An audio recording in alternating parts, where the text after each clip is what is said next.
Протестираме против системската сиромаштија на жените, протестираме за сите работнички во текстилната индустрија кои останаа без работа, за жените ромки кои трпат секакви навреди, за економски зависните жени, за жените жртви на насилство, за преморените здравствени работнички. Ова се само дел од пораките упатени на 6-тиот марш за женски права во Скопје. Протестираме за жените кои доживуваат насилство во своите домови, на улиците и во онлайн просторот.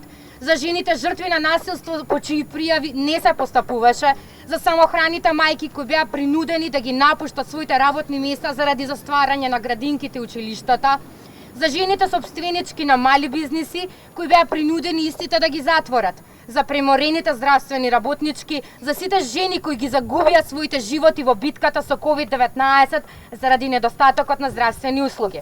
Присутните појаснија дека жените во Македонија не учествуваат подеднакво во носењето одлуки кои се важни за земјата.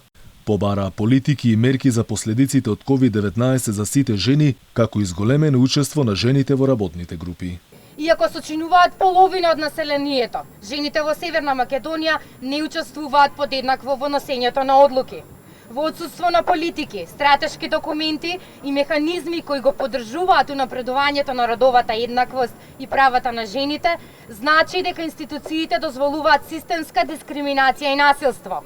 Инаку само на 19% од високите позиции во општеството се поставени жени, а сите останати се во рацете на мажите, покажуваат податоците од државната статистика. Интересно е што во Македонија поголем е бројот на високо образовани жени отколку мажи, но тие не ги држат раководните конци. Инаку само во владата има 4 жени и 17 мажи, а во целата држава има само 2 градоначалнички.